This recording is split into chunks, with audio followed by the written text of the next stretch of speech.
Hello, Endeavor here. The most perplexing thing about the age we live in is not the rapid decline of Western civilization. Empires rise and fall. All great societies go through periods of both prosperity and hardship. That's been the case since the dawn of man.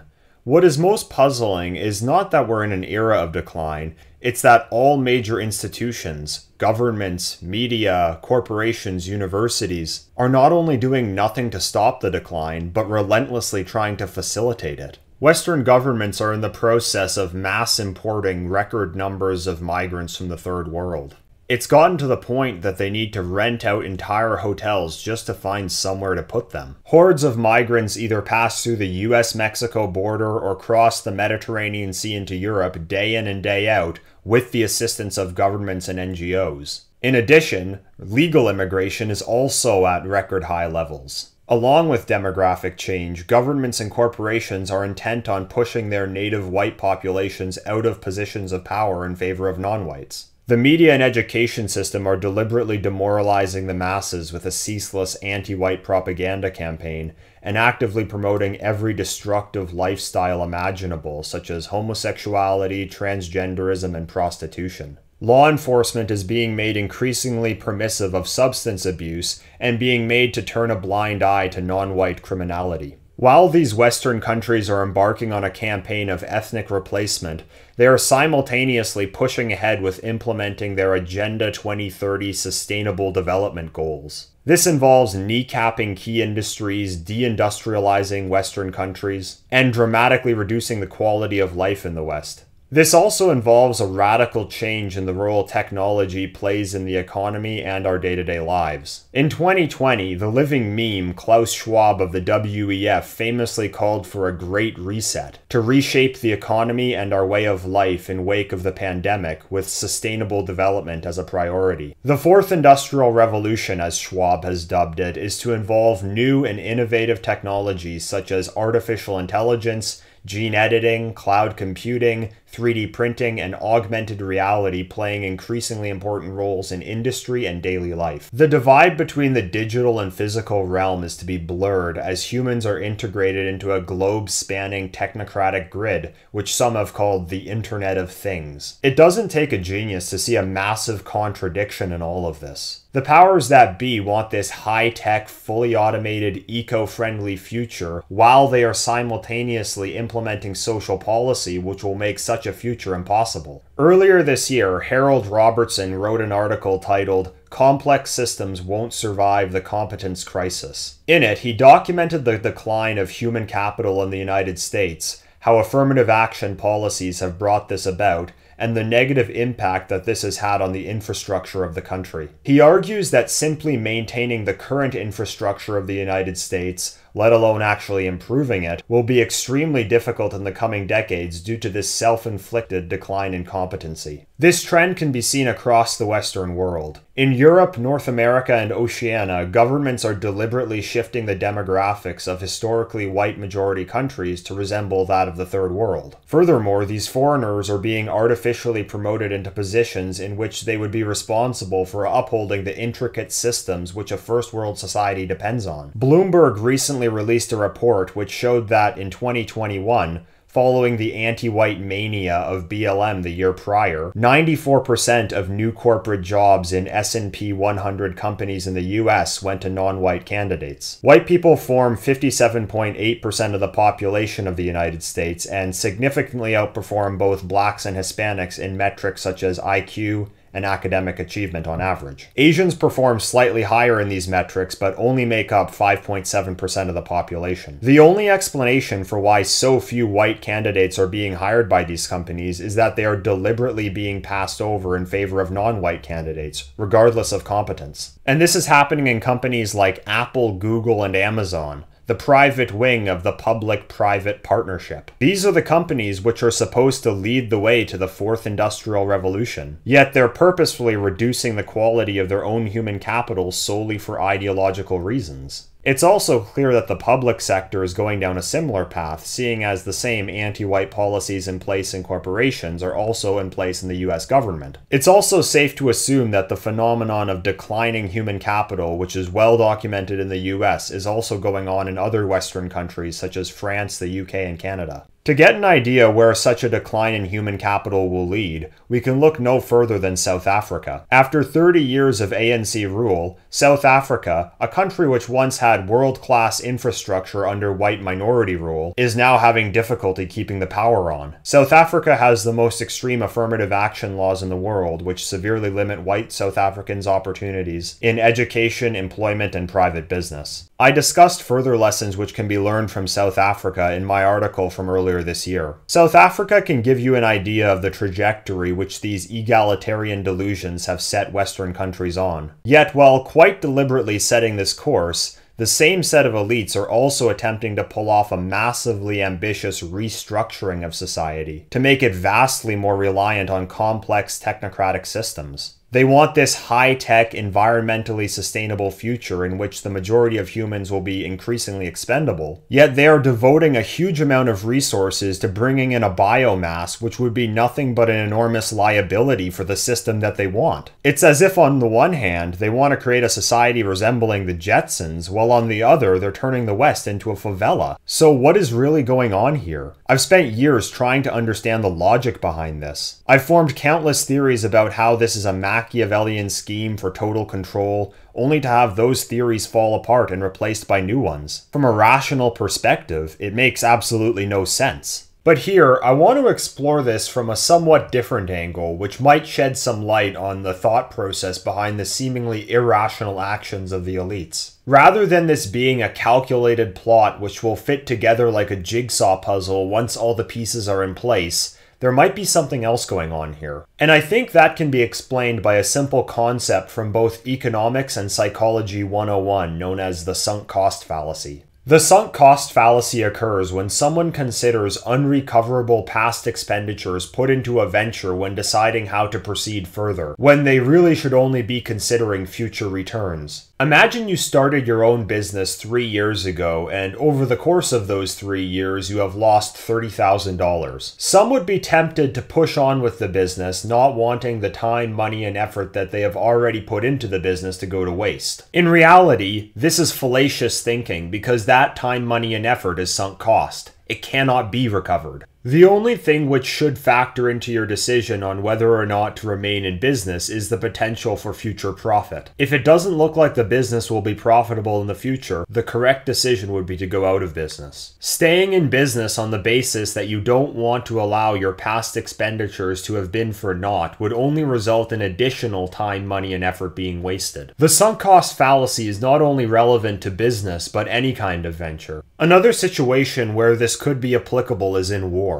For example, if an army has lost 10,000 troops in a failed campaign, the only thing which should be considered when deciding whether to further pursue the campaign or not is its realistic possibility of success. The loss of 10,000 troops should not factor into their decision to continue the campaign or not, because those who died cannot possibly be brought back. Continuing to pursue a failed campaign on the rationale that too many troops have already been sacrificed to change course would only result in the number of dead increasing. This might seem obvious when looking at a theoretical situation, but in the real world, the human psyche has a very hard time simply letting go of sunk costs emotionally. Losing $30,000 of your own money to a failed business, much less 10,000 lives to a failed military campaign, is extremely difficult to emotionally detach oneself from. The adage, when you find yourself in a hole, stop digging, exists for a reason. It sounds obvious, but in a real-world situation,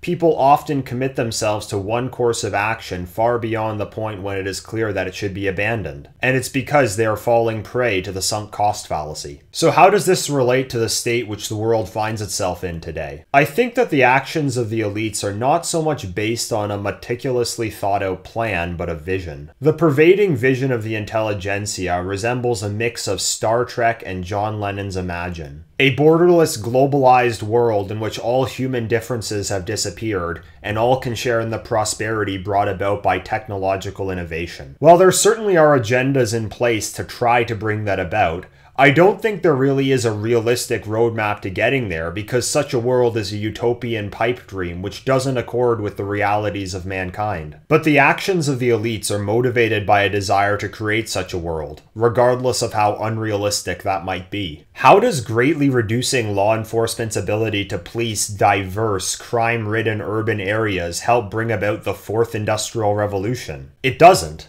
But both are pursued simultaneously because the dream is to bring about the fantasy world of those WEF promo videos of smiling mixed-race people scanning their eyeballs to unlock their refrigerators into reality. Anyone who takes an objective look at the trajectory Western countries are on will tell you that they are not on the right track. But those who rule the West aren't looking at any of this objectively. The vision they are pursuing has been in place since the end of World War II. That's almost 80 years. Every single powerful and influential individual alive today has lived their entire adult life under this consensus. They were educated into it, it was reinforced by the media they consumed, and it's under this consensus that they rose to their positions of prominence. And they have brought about the wholesale social, political, economic, and demographic restructuring of the West in an attempt to fulfill their vision. Herein lies the mother of all sunk cost fallacies.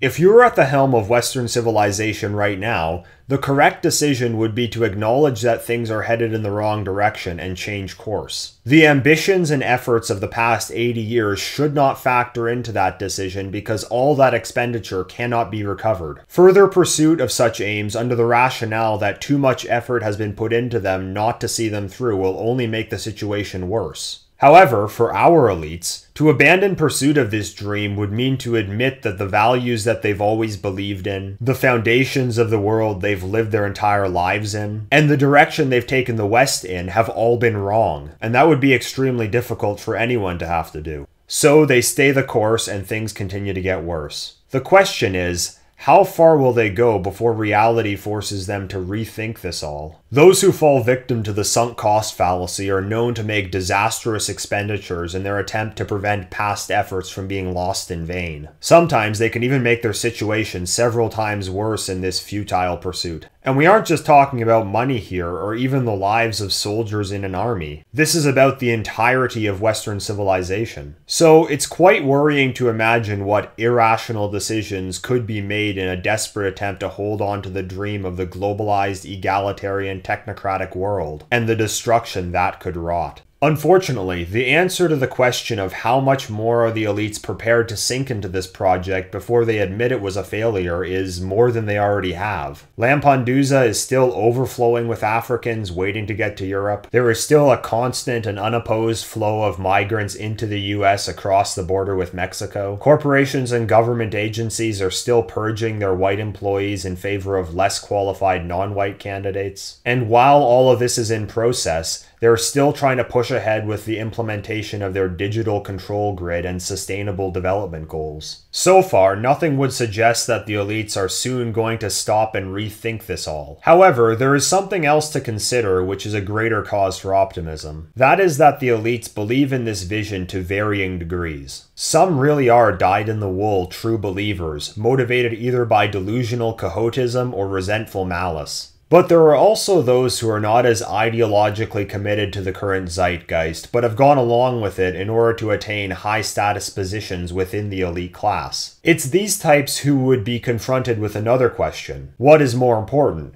Staying loyal to an ideology which they don't really believe in, or maintaining the amenities of the society which they rule over. In order for a billionaire to fly around the world in a private jet eating Wagyu beef and caviar, there needs to be an aircraft industry to manufacture the jets, skilled pilots to fly them, functioning airports to land them at, a farming industry to produce these luxury foods, and a supply chain to deliver them. All of this is reliant on tremendously complex systems which require a high degree of competency to run. The same competency which egalitarian delusions written into law are cannibalizing. Do they really want to give all that up so that they can idolize Africans and transsexuals instead? Take Elon Musk, for example. I'm just using him as an example here, but I'm sure the same is applicable to numerous members of the elite. Now, I know that Musk is not our guy. However, he's not a true believer in the utopian egalitarian vision of the post-war era either. He seems more like a 90s era Gen X liberal, nostalgic for the days before things went too far. And to his credit, while he might not agree with every dissident right-wing perspective, he will at least engage with them, which grants them a degree of legitimacy. These ideas are not beyond the pale for him. He also has something of a chip on his shoulder. Both his battle against the ADL over free speech on Twitter X and his son being assimilated into the transgender cult have given him some degree of a grudge against the establishment and their ideology. The vision which really captivates Musk is the dream of taking humanity to the stars. He is a vocal advocate of the colonization of Mars, stating that he wants humans to become a multi-planet species. The problem is that the West's ruling egalitarian creed will ensure that this will never happen. This year, Musk's company SpaceX was sued by the Justice Department for discriminating against asylees and refugees in hiring. The same civil rights legislation which Harold Robertson wrote about in his article on the Competence crisis is being used to force Musk's company to hire less qualified applicants, which won't bode well for an organization and a man whose ambition is to colonize Mars. So the question Musk will need to ask himself is if he really wants to take humanity to Mars, because if he does, there needs to be a fundamental change. There are sure to be others within the elite who will have to ask themselves the same question. Is holding on to the dying post-war dream of an egalitarian, technocratic, globalized world really worth it if it results in the destruction of the West, the very civilization which their elite status relies on? Or is it time to let go of the sunk cost of the past era and take things in a different direction? I'm sure we'll get our answer to that question in the coming years.